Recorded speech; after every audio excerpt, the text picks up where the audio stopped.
Diàleg prismàtic. D'ençà que el món és món, nosaltres havíem fet les lleis. I no és estrany que giréssim el broc gros de la nostra banda. Ja sabíem, per experiència de llargs segles, que les lleis públiques eren unes i els fets privats uns altres. Però ens acontentàvem en poder bellugar la llei com un espantall per esporuguir-les.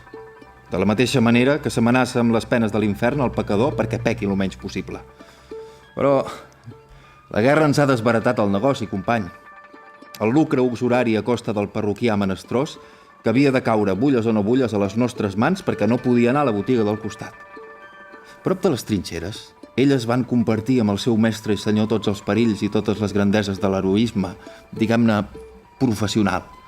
En comú van veure la sang i van sentir trets, sofriren fam i set, esglais paroxímics i horrors bretolaris, i posaren gairebé a mitges carn i ànima.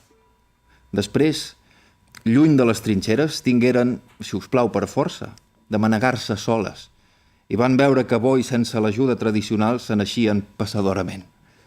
D'aquell mateix punt i hora, la supremacia sàlica, amb totes les seves prerrogatives abusives, estava ferida de mort.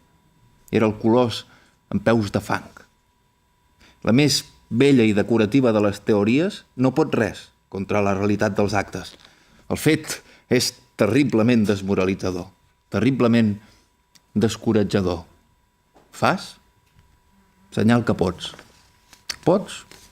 Automàticament esdevens mestre de la teva potència.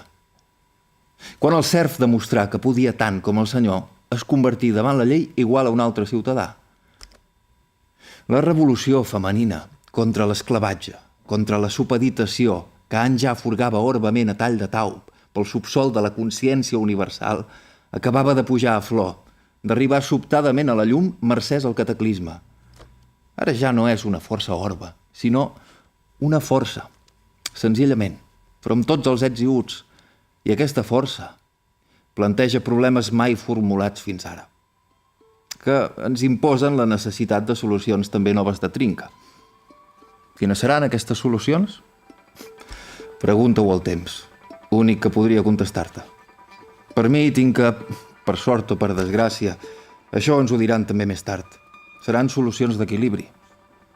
Tot el que creixin amb la gimnàstica del vol, les ales incipients i impacients de la dona, minvaran les de l'home, fins a tornar-se veritablement pariones, les unes de les altres.